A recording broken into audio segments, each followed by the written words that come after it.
मेष राशि पर बहुत ही खास जानकारी लेकर मैं आज आप सबके समक्ष उपस्थित हुई हूँ। सभी प्रिय दर्शकों, मित्रों और हमारे सब्सक्राइबर्स के लिए जिनकी राशि खास तौर पर मेष है, यह वीडियो सिर्फ और सिर्फ उन्हीं के लिए मैंने बनाया है। नक्षत्र परिवर्तन व उसकी गणनाओं के आधार पर जो जानकारी इस बार मैं आपको देने जा रही हूँ, उसे आप आज से ही महसूस करना शुरू करेंगे। बदलाव आपको अवश्य दिखाई देगा। सबसे पहले मैं ये कहना चाहूँगी कि फ़िलहाल निराशा का समय खत्म होने वाला है आपके लिए, और आपके जीवन से जो खुशियाँ हैं अपना दामन फैलाए आपके इंतज़ार में खड़ी। तो चलिए शुरू करते हैं। हाँ तो फ्रेंड्स, मिस्टीरियस हैंड्स में एक बार फिर से आप सभी लोगों का स्वागत है। इस खास वीडियो में खास बातें जो मैं बताने जा रही हूँ उसे आप लोग ध्यान से सुनिए, और जो आपके काम की भी है। मेष राशि पर इस समय मंगल सबसे ज़्यादा पावरफुल होकर चल रहा है, और ऐसी स्थिति 12 जुलाई 2024 तक रहने वाली है। आपको किसी भी प्रकार की चिंता, तनाव, कष्ट कुछ भी झेलना नहीं है इस बार। यह सब इस दौरान आपके पास फटकेंगे भी नहीं। लेकिन मंगल की दृष्टि जहाँ जहाँ भी पड़ती है, जैसे कि आपके माता का स्थान है, या फिर मकान, ज़मीन, प्रॉपर्टी, वाहन का स्थान है, बिजली से जो संबंधित उपकरण हैं या चीज़ें हैं, वहाँ थोड़ी बहुत आपको समस्या झेलनी पड़ सकती है। 12 जुलाई तक की स्थिति आपके सामने बनी रहेगी, और इससे कुछ खास नहीं तो बस सावधानी बरतने की आपको ज़रूरत होगी बस। और दूसरी बात यह है कि आपके द्वारा इस प्रकार की जो छोटी मोटी परेशानियां, निरंतर चिंताएं बनी रहेंगी आपके लिए, उनका निराकरण भी आपको ज़रूर मिल जाएगा। आपको मतलब इसके लिए कोई भी दिक्कत नहीं होगी, आपको परेशान होने की ज़रूरत नहीं है। थोड़ी बहुत दिक्कतें हो सकती हैं, लेकिन उससे आप उबर जाएंगे, आप व्यस्त रहेंगे, और इस ग्रह की यही खासियत भी है। तो चलिए, यह तो रही मतलब दिक्कत की बात। जो छोटी सी दिक्कत थी, थोड़ी सी परेशानी थी, वो मैंने पहले आपको शेयर कर दी। अब आपके बारे में जो खुशियां हैं वो कैसे आपके जीवन में दस्तक देने वाली हैं, उसके बारे में भी विस्तार से जानते हैं। इसके मुताबिक जो 29 जून है, 29 जून से चतुर्थ भाव में बुध कर्क राशि में प्रवेश कर चुके हैं। यह आज से ही आपको उत्तम फल प्रदान करना प्रारंभ कर देंगे। और इससे महत्वपूर्ण और सुखकर सूचना यह है कि 6 जुलाई को शुक्र आपके चतुर्थ भाव में आएंगे, तो आपके घर में खुशियों का एक वातावरण तैयार हो जाएगा, और आपके परिवार में जो है सब कुछ बदल जाएगा। इस दौरान अच्छा खान पान होगा, खुशियाँ देने वाली लग्जरियस लाइफ होगी आपकी। सब चीज़ें आपके घर में धीरे धीरे आना शुरू हो जाएंगी। आप चाहे वस्त्र खरीदें नए, चाहे अच्छी सजावट के सामान खरीदें, चाहे सोफ़ा सेट खरीद दें, या फिर घर, गाड़ी, कुछ भी आप खरीद सकते हैं। इस दौरान सब कुछ आपके पास धीरे धीरे आना शुरू हो जाएगा। हाँ, लेकिन फ्रेंड्स, एक बात मैं आपको बता दूं कि इस दौरान आपको अपने दाम्पत्य जीवन को थोड़ा संभाल कर रखना है। घर में आपसी वातावरण आपका बिल्कुल सकारात्मक होना चाहिए, सही होना चाहिए। कलेश से आप दूर रहें, आपस में सामंजस्य बनाकर रखें। आपकी प्रगति का यही कारण बनेगा, क्योंकि मंगल जो है वो ज्योतिष के और अध्यात्म के अनुसार, जो अध्यात्म भाव है मंगल का, उसके अनुसार जब मंगल की दाम्पत्य जीवन स्थान पर दृष्टि होती है तो कला होता है। बेवजह घर परिवार में कला का वातावरण तैयार हो जाता है। इसके अलावा आपकी जो इनकम होगी वह कम नहीं हो रही है। यह बात आप ध्यान में रखिएगा कि यह जो समय आपका चल रहा है वो बेहतर है, सकारात्मक है, पहले से बहुत अच्छा है। तो आपकी इनकम कहीं से भी कम नहीं होगी, यानी कि आपके जो स्रोत हैं आय के साधन आपके लिए बढ़ेंगे। वो कहीं ना कहीं से आपको इनकम ये कराता रहेगा। उसके तौर तरीके भी बढ़ेंगे। कोई व्यक्ति किसी जॉब या नौकरी में होता है तो उसकी इनकम तो उसकी मतलब उतनी ही होती है, वही उसकी जो सैलरी है वही उसके पास आएगी। लेकिन यह बात आप जान लें कि इस दौरान कुछ अलग से जो एफ़र्ट्स होते हैं, या जैसे अन्य स्रोतों से आपको अचानक उससे धन की प्राप्ति भी हो सकती है। जैसे कि आपका इंक्रीमेंट लग सकता है, कहीं ना कहीं से आपको धन आगमन हो सकता है, कहीं से आपको मान लीजिए बोनस मिल गया, या फिर किसी ने कुछ उपहार ही दे दिया, कुछ अच्छा सा दे दिया। तो ये सारी चीज़ें इस दौरान बनी रहेंगी। कुल मिलाकर के यह समय अच्छा है। आपको परेशानी इस दौरान धन के लिए बिल्कुल भी सोचने की ज़रूरत नहीं है, नहीं झेलने की ज़रूरत। कुल मिलाकर यह जो लाइफ होगी आपकी वो बेहतर होगी, लग्जीरियस लाइफ होगी, लग्जीरियस चीज़ें आपके पास आएंगी। सुख के साधन जो मतलब आपको सुखी करने वाले होंगे, या किसी को भी सुखी कर सकते हैं, वह चीज़ें आपके घर में धीरे धीरे आनी आएंगी। और इस सबका स्वामी जो है शुक्र, जो सुख देने वाला ग्रह होता है, शुक्र ग्रह जब चतुर्थ भाव में होगा तो आपको सुख की असीम अनुभूति होगी। और यह सारी चीज़ें शुक्र ग्रह की वजह से ही आपको मिलने शुरू हो जाएंगी।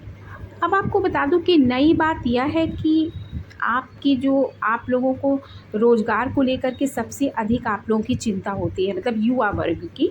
मेरे पास अक्सर ऐसे सवाल आते रहते हैं कि रोज़गार कब मिलेगा, किस तरह का रोज़गार होगा, सरकारी नौकरी मिलेगी या नहीं मिलेगी, या फिर कब मिलेगी। तो ये सारी चीज़ें चिंताएं होती हैं लोगों की, और ये सही भी है। भाई युवा वर्ग है तो उसे नौकरी चाहिए ही। लेकिन मैं आपको ये बता दूं कि ये सारी चीज़ें तभी मिलती हैं जब आप में योग्यता होगी। आप भाग्य के भरोसे कुछ भी हासिल नहीं कर सकते। बहुत कुछ आपकी योग्यता पर डिपेंड करता है, आपकी एजुकेशन की स्थिति पर डिपेंड करता है। आप किसी सरकारी सेवा के लिए यदि मतलब फॉर्म डाल रखे हैं आपने, तो आप उसके लिए एलिजिबल हैं या नहीं हैं, आपके पास उतनी क्वालिटी है, उतनी योग्यता है या नहीं है। अगर ऐसा नहीं है, योग्यता आपके पास नहीं होगी, तो आप जो है उसमें सफल नहीं हो पाएंगे। यह बात आपको समझनी चाहिए। भाग्य का मापदंड तभी काम करेगा जब आप कर्म करने की स्थिति में होंगे, और कर्म आप तभी कर पाएंगे जब आपके पास उसको करने के साधन होंगे, या आप कुल मिलाकर के ये कह सकते हैं कि आप उसके लिए एलिजिबल होंगे, आपके पास उतनी योग्यता होगी, तब आप वहाँ तक पहुँच सकते हैं। भाग्य तो बाद में साथ देता है। तो मैं आपके पक्ष में ये चीज़ें हो सकती हैं। और आप लोगों को निराशा की स्थिति जो जिनमें भी ज़्यादा है, उनका समय कुछ अलग चल रहा है। उनको जो है एग्ज़ाम दे रहे हैं, सफल नहीं हो पा रहे हैं, यह स्थिति है इस समय।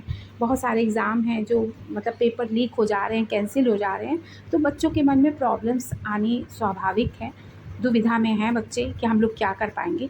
लेकिन ठीक है, समय रहते सब कुछ ठीक हो जाता है।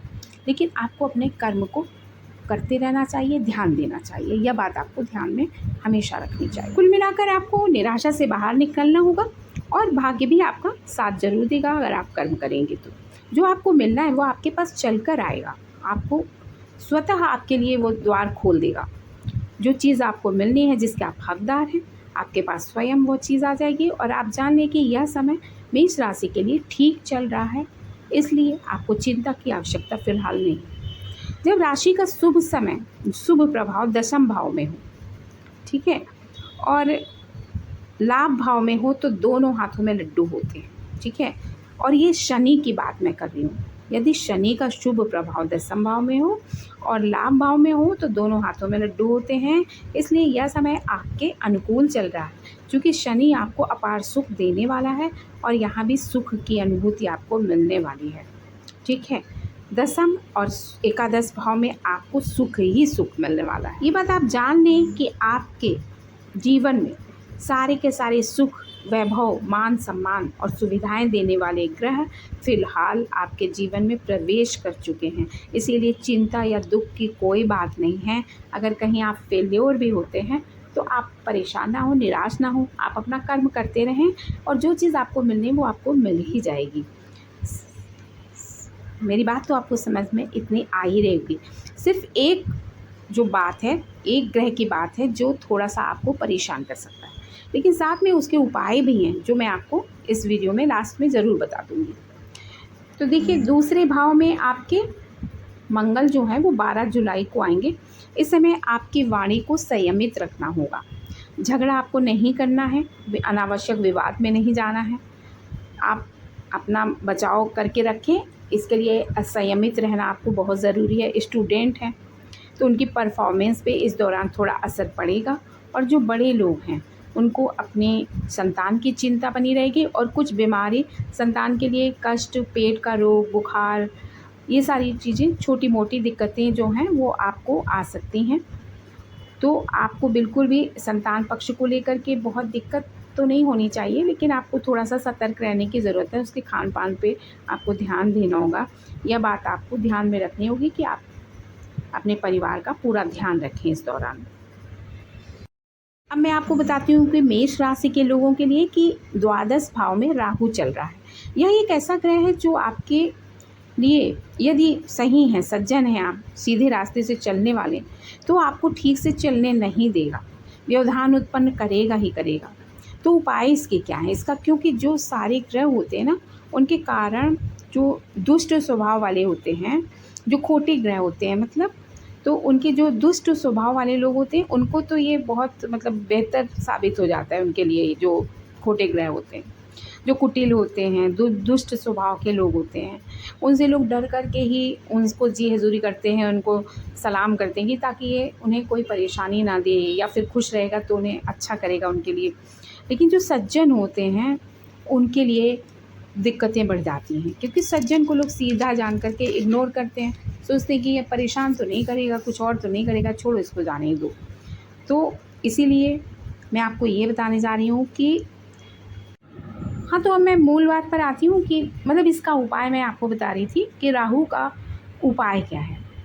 अपना कोई पुराना जूता, चप्पल, पुराने कंबल या सॉक्स या रसगुल्ला, मतलब मिठाई कोई भी ब्राउन कलर की हो, आप गुलाब जामुन ले सकते हैं, चॉकलेट ले सकते हैं, जैसा कि राहु का कलर है, तो उसका दान आपको किसी ज़रूरतमंद व्यक्ति को, जो भिक्षा देने लेने के लिए द्वार पर आता है, या फिर जो ज़रूरतमंद हो, जो मांग रहा हो, जो कहीं बैठा हुआ हो, उसे आप दे दीजिए।